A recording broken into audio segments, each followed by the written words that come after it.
mañana tenemos un control en ruta para ver el transporte de alimentos que llega a nuestros municipios. Nos juntamos todos los bromatólogos de la intercomunal, que se llama, que es desde Cruz del Eje hasta Tanti, Carlos Paz a veces. Y nos juntamos y hacemos operativo de ruta para ver cómo llegan los alimentos, en qué estado transportan los alimentos y llegan al pueblo, a los diferentes pueblos, ¿no es cierto? En cuanto a los registros, RNE, RNPA, temperatura, forma de transporte, transporte conjunto, etcétera, etcétera, ¿sí? De este lado, historialmente, había muchos problemas, se decomisaban mucha mercadería por mal transporte. Había camiones de pollo que traían motos, cosas así, ¿sí? Casos que fueron sabidos o mal presentados los camiones con mercadería vencida, falta de cadena de frío. Hoy por hoy, gracias a los controles que hay en la zona, ya no estamos teniendo casi problemas. De 100 vehículos que se frenan y se inspeccionan, tendremos 1, 2, 3 problemas y cosas menores, no son grandes problemas, ¿sí? Bueno, me pasaste bien. El objetivo del curso es darles una pequeña capacitación, la cual ustedes ya más que nadie la saben mucho, ¿no es cierto? Para quedarnos nosotros tranquilos de que ustedes van a manipular bien esos alimentos que llegan al pueblo, que llegan en buen estado, que nosotros nos estamos ocupando de controlar en que lleguen en buen estado, que sean bien manipulados, bien conservados, para que lleguen a la mesa del consumidor y sean inocuos, no nos enfermen, ¿sí? Bueno, después vamos a capacitarlo un poquito sobre lo que es las buenas prácticas de manufactura. En realidad, todo el curso va a hablar de buenas prácticas. Yo estoy teniendo, después de cada curso que hacemos, tengo después en la oficina muchas consultas porque los que quieren tramitar registros provinciales, ¿no es cierto? RNE, RNPA, le piden que hagan un manual de buenas prácticas. Y el manual de buenas prácticas, hoy le voy a hacer una presentación con los ítems que tendrían que describir, ¿sí? Bueno, y concientizarlos un poco en que es una gran responsabilidad la de manipular alimentos, porque se puede llegar a producir intoxicaciones puntuales o masivas, las cuales nos pueden traer problemas a todos, ¿sí? Ahora sigue la... Bueno, básicamente, como para hacer una introducción, vamos a partir de lo que es un alimento, ¿no es cierto? Para tener una idea básica, ¿no es cierto?, y general. Según el Código Alimentario Argentino, dice que un alimento es toda sustancia o mezcla de sustancias que cuando uno las incorpora al organismo cumplen una función de nutrición, proveen energía, forman tejidos, ¿no? y desarrollan todos los procesos biológicos que el organismo necesita. Pero nosotros después lo vamos a tratar también el alimento desde la parte de la inocuidad, desde alimento inocuo, que es lo que nos interesa a nosotros. Un alimento que no vaya a producir daño en el consumidor a través de una intoxicación alimentaria.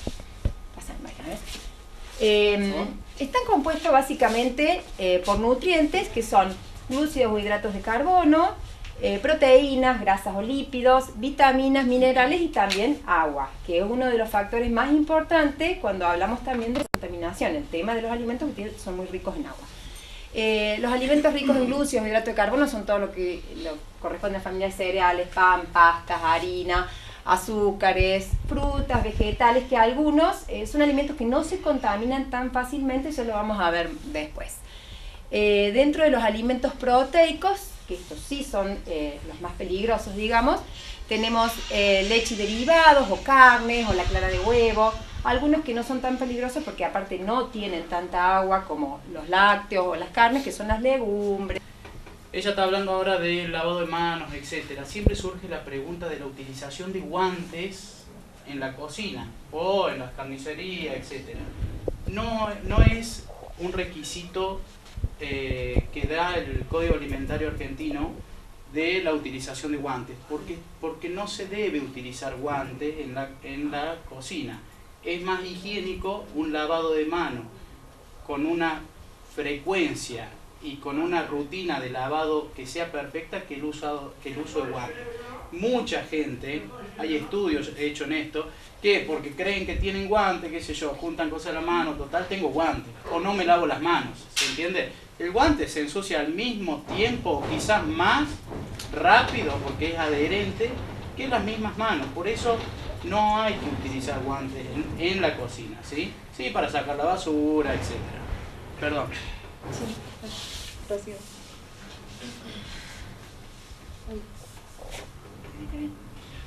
¿Me explicaste cómo es el lavado de manos? No, por eso. Pensé que lo digo. No, este antebrazo. Ahí está. Eso. Bueno, están los pasos para un lavado apropiado de manos. Bueno, dejar correr el agua del antebrazo hacia la mano. Jabonarse intensamente. Cepillarse manos y uñas. Y después enjuagarse en el mismo sentido en el que corre el agua. Y bueno, por último secarse con papel descartable o con aire. Esto muestra un poquito más de cómo debe ser el procedimiento del lavado, ¿sí? Bueno, está prohibido el uso de relojes, billutería, todo eso, porque puede tener contacto con los alimentos o se pueden caer a los alimentos. Está prohibido fumar, toser o estornudar sobre el alimento, o sea que ahí estaría actuando una contaminación física. Rascarse o introducir los dedos en la nariz o la boca, tocar dinero, tocar la suela de los zapatos, mantener el pelo suelto y descubierto. Porque bueno, no sé si alguno sabe cuántos pelos se le cae a una persona por día. 120. Entonces por eso es el uso de la cofia. Bueno, acá todo esto habla de que no deben utilizarse elementos con los que lavo el piso, ¿no es cierto? El trapo de piso, etcétera, en la cocina, usarlo de rejilla. Bueno, habla que las mesadas y las maquinarias se deben limpiar con agentes antisépticos, agua caliente, detergentes. Nunca mezclaron, esa es otra cosa que siempre surge en los cursos, que es el tema de mezclar la lavandina con el detergente. La lavandina inactiva el detergente químicamente y a la inversa, el detergente inactiva la lavandina porque se forma una reacción química que libera encima un gas que es altamente irritante y se sigue usando, muchos la siguen usando porque está bien, nos irrita a nosotros y parecería que es una solución. Y bueno, de vuelta que el tema de los trapos. El tema de los trapos en la cocina es algo complicado. Por eso vuelve a repetirlo la Filmina varias veces, porque muchas veces se cae algo al piso, se limpia y se vuelve a poner arriba de la mesada ese mismo trapo, que capaz que después nos secamos la mano para empezar a amasar la pizza, ¿sí? Bueno, limpieza más desinfección es sanitización, o sea, un objeto, un utensilio completamente estéril, libre de contaminantes macroscópicos y microscópicos, ¿sí? Bueno, este es otro problema que cada vez más estamos teniendo, que son el tema de los vectores. Los vectores son animales o insectos que entran a nuestra cocina, a nuestro medio de trabajo, y traen enfermedades, sean plagas, microorganismos. ¿Cómo hacemos eso? Perdón. Hay dos tipos de medidas para prevenir esto. Hay medidas preventivas y medidas correctivas.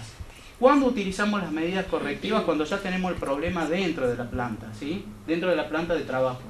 O sea, tenemos cucaracha, ¿qué hay que hacer? Bueno, ahí sí, ponemos cebos, ya para terminar con el problema en sí, y después tomamos medidas preventivas para evitar que de vuelta entre ese vector a nuestro lugar de trabajo, ¿sí? Entonces, medidas correctivas son para curar rápidamente el problema, sacarlo de ahí, y después se toman medidas preventivas para que no vuelvan a ingresar, ¿sí? Hormigas, lo que fuera, ¿sí?